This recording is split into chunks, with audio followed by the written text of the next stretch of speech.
Hello students and friends, NCERT की series में class 6 का ज्योग्राफी का चैप्टर 3 का ये वीडियो है जिसका नाम है मोशंस ऑफ द अर्थ यानी पृथ्वी की गतियाँ। अगर आप चैनल पर नए हैं तो चैनल को सब्सक्राइब कर लीजिए और नोटिफिकेशन का बेल इसलिए दबा दीजिए क्योंकि हम सारे क्लासेस की सारे सब्जेक्ट्स की वीडियो यहाँ पे अपलोड करने वाले हैं जो कंपटीशन स्टूडेंट्स के जीएस के लिए और जो उस पर्टिकुलर क्लास में पढ़ रहे हैं उनके लिए तो बेनिफिशियल होगी ही। शुरुआत करते हैं। तो सबसे पहले जो है ये जो उस दिन हम लोग देख रहे थे वो थोड़ी सी बात हुई थी यानी सेकंड चैप्टर में कि पृथ्वी 23.5 डिग्री झुकी हुई है, तो वहाँ से शुरुआत करेंगे क्योंकि इस चैप्टर में ये चीज़ जानना महत्वपूर्ण है, इंपॉर्टेंट है। तो जो पृथ्वी का कक्षा तल है यानी सबसे पहले हम ऑर्बिटल प्लेन देख लें। ऑर्बिटल प्लेन ये होता है कि सन है और ये जिसके चारों ओर जो पृथ्वी घूमती है जिस मार्ग के सहारे, उसको हम ऑर्बिटल प्लेन या कक्षा तल बोलते हैं, कक्षा तल। तो अगर उस कक्षा तल से हम सीधी रेखा यहाँ पे खींचेंगे और इसको हम ध्रुव मानेंगे, पृथ्वी का अगर ध्रुव माने तो ये वास्तविक ध्रुव नहीं है। वहाँ से ये जो वास्तविक ध्रुव है इसके बीच में कितना डिग्री बनता है, 23.5 डिग्री, यानी जो एग्जैक्टली जो वास्तव में पोल है वो यहाँ से अगर कोण बनाएगा तो 23.5 बनाएगा। यानी यही हम कहते हैं कि पृथ्वी जो है वो अपने अक्ष पे 23.5 अंश झुकी हुई है।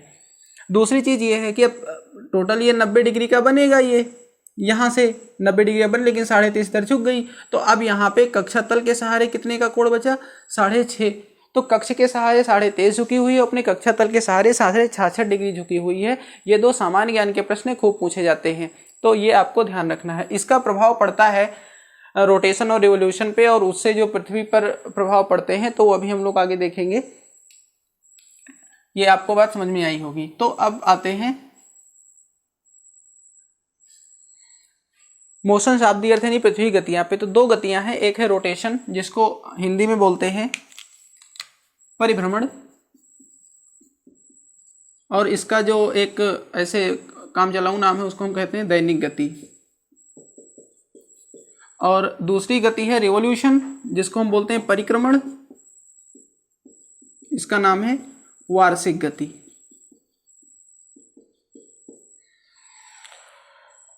तो पहले रोटेशन देख लेते हैं। रोटेशन जैसे इसका नाम है दैनिक गति, तो पृथ्वी अपनी धुरी पर यानी ये जो इसकी धुरी है इसी धुरी के सहारे, ठीक है, पश्चिम से पूर्व की तरफ 24 घंटे में एक बार घूम जाती है। कितना समय लेती है, 24 घंटे लगभग, ठीक है, एक बार घूम जाती है। इसको क्या कहते हैं, परिभ्रमण, रोटेशन या दैनिक गति। और ये घूमने से क्या होता है, दिन और रात होते हैं। जो भाग सूरज के सामने आ जाएगा वहां पर दिन होगा और जो सूरज के पीछे होगा वहां पे क्या होगा, रात होगा। दूसरी गति क्या है, रेवोल्यूशन, परिक्रमण या वार्षिक गति। हम यहाँ पे जो दैनिक गति देखें यहीं से हम जो है यहाँ पे सर्कल ऑफ इल्यूमिनेशन देख लेते हैं। क्या होता है, जैसे ये पृथ्वी है, ठीक है, और ये आपका एक्सिस हो गया, यानी जो है आपकी एक्सिस को अभी हिंदी में मैंने बताया था, हिंदी जो है ज़्यादा याद नहीं आती है, आप लोग देख लीजिएगा। तो एक्सिस जो है, अब यहाँ से जब सूरज मान लीजिए सन की रोशनी इधर को पड़ेगी तो जो भाग जहाँ पे उजाला होगा एक भाग आधा और इधर क्या होगा, अंधेरा होगा। तो जो लाइन यानी जो काल्पनिक रेखा इस उजाले और अंधेरे वाले भाग को अलग करते हैं उसी को क्या कहते हैं, सर्कल ऑफ इल्यूमिनेशन कहते हैं।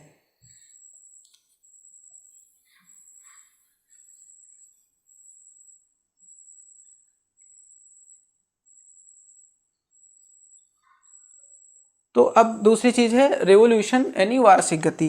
तो वार्षिक गति क्या है, जो पृथ्वी सूर्य के चारों ओर चक्कर लगाती है तो उसको परिक्रमण, रिवोल्यूशन या वार्षिक गति कहते हैं। वार्षिक गति इसलिए कहते हैं कि ये जो है एक साल में ये चक्कर लगाती है, जिसमें कि 365 दिन होते हैं, लगभग कहेंगे क्योंकि वास्तव में पूरा जो है वो 365 से ही 1/4 दिन है, ठीक है। तो अब देखते हैं कि कैसे वो चक्कर लगाती है और उससे क्या परिवर्तन होते हैं, किस तरीके से। तो देखिए यहाँ बीच में हमने देखा कि सन है और ये जो है ये इसका दीर्घवृत्तीय परिक्रमा पथ है। इसको हम अब इरेज किए देते हैं क्योंकि इसका कोई काम नहीं है।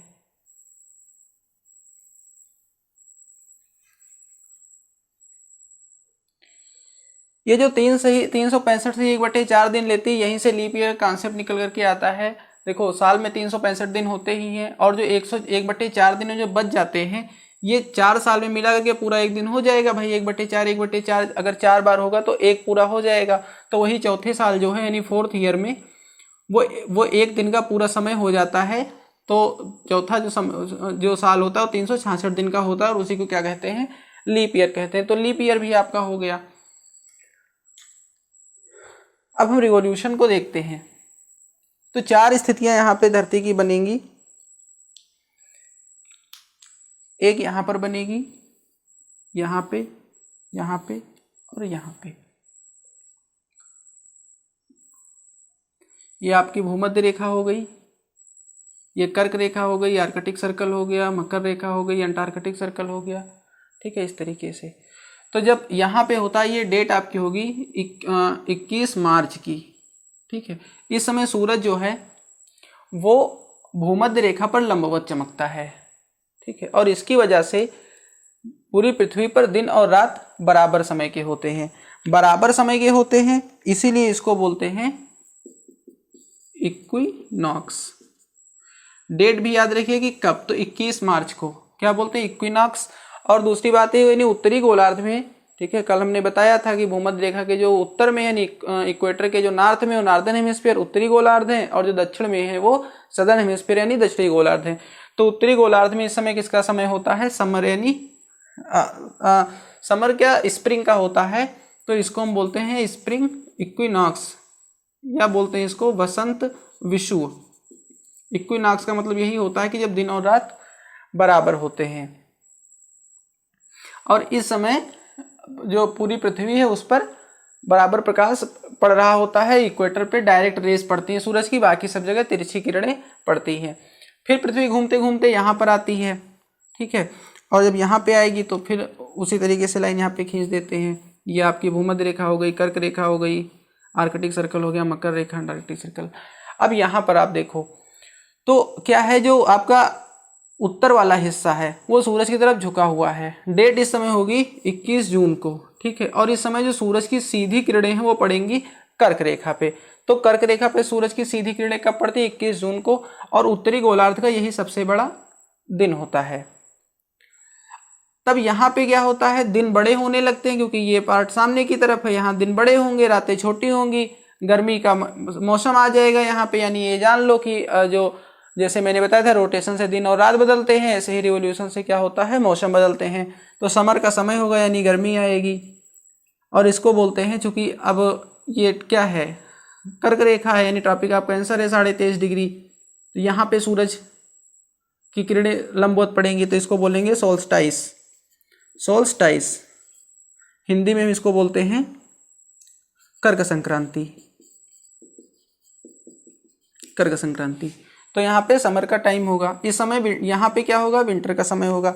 अब अगर यहाँ पे आप सर्कल ऑफ इल्यूमिनेशन देखोगे, ठीक है, तो देखो अब यहाँ पे इधर वाला पार्ट जो है वो सारा अंधेरे में है, और इधर वाला पार्ट यहाँ पे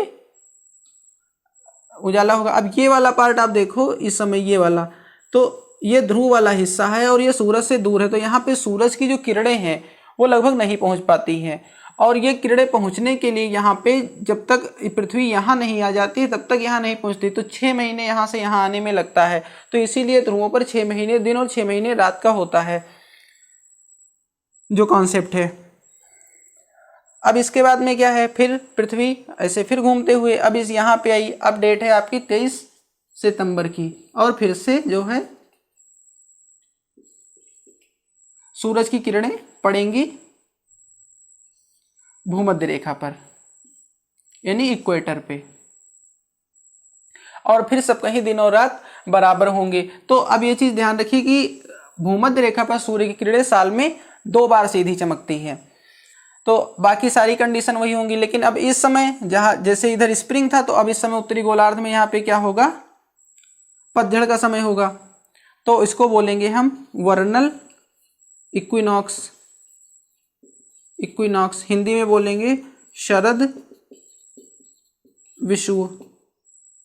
ठीक है, इसके बाद में फिर क्या होगा, फिर पृथ्वी घूमते घूमते इस जगह पे पहुंचेगी। तो आप इस जगह पे देखो,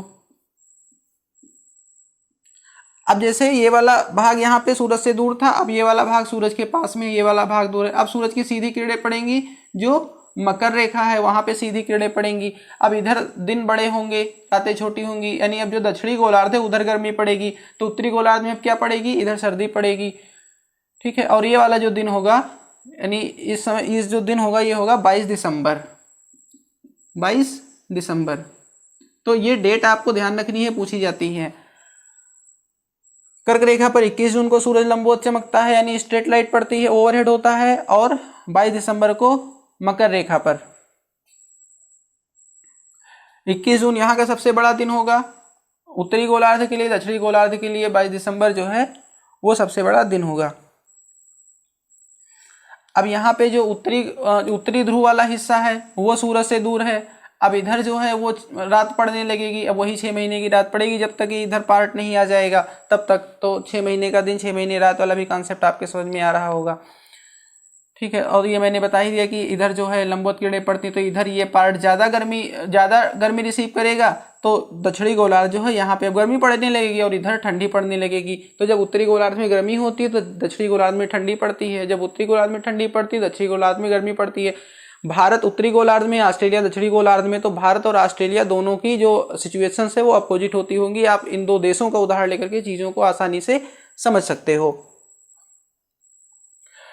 तो जैसे इसको समर सॉल्स्टाइस बोलते थे, तो अब उत्तरी गोलार्ध का ही रेफरेंस लेंगे हम, तो अब इसको बोलेंगे विंटर सोल्स्टाइस, यानी इसको बोलेंगे हम मकर संक्रांति। खिचड़ी खाते हैं हम लोग जब मकर संक्रांति से सूरज बाहर निकलता है तब, तो ये मकर संक्रांति इसको बोलेंगे। तो इस तरीके से आपने देखा कि जो पृथ्वी है वो सूरज के चारों ओर चक्कर लगा रही है और किस तरीके से दिन और रात में मौसम में परिवर्तन आ रहा है, और दिन और रात की अवधि में यानी पीरियड में परिवर्तन आ रहा है, दिन और रात छोटे या बड़े हो रहे हैं। तो यही हो गया। सॉल्स्टाइस कितने होते हैं? 2 होते हैं। कौन कौन से? एक होता है समर सॉल्स्टाइस, एक होता है विंटर सॉल्स्टाइस। समर सॉल्स्टाइस में सूरज की किरणें कर्क रेखा पर चमकती हैं, विंटर सॉल्स्टाइस में मकर रेखा पर चमकती हैं। समर सॉल्स्टाइस 21 जून को होता है, विंटर सॉल्स्टाइस 22 दिसंबर को होता है। ठीक है, फिर इक्विनॉक्स है। इक्विनॉक्स 2 होते हैं, एक 21 मार्च को होता है, एक 23 सितंबर को होता है। इक्विनॉक्स इक्विवर्ड है, इक्वी से इक्वल होता है, मतलब बराबर। ठीक है, तो जब दिन और रात बराबर होते हैं सूरज की किरणें भूमध्य रेखा पर लंबवत चमकती हैं। डेट क्या है? 21 मार्च और 23 सितंबर। तो बस इस चैप्टर में इतना ही है। आई होप आपको समझ में आया होगा। अगर कोई चीज़ आपको नहीं समझ में आई है तो कमेंट बॉक्स में आप पूछिएगा, बाकी लिंक उसमें पड़ी ही है डिस्क्रिप्शन बॉक्स में। व्हाट्सएप ग्रुप की लिंक है, टेलीग्राम ग्रुप की लिंक है। वहाँ पे जो लोग आते हैं, जब आप क्वेश्चन पूछते हैं तो मैं उसके आंसर वहाँ पे ज़रूर देता हूँ, मेरे पास समय है। तो अगर आपका कोई प्रश्न है तो आप वहाँ पे आइए और उसको पूछिए। मिलते हैं फिर अगले वीडियो में चैप्टर 4 के साथ में। तब तक के लिए आप लोग अपना ख्याल रखिए। Bye bye.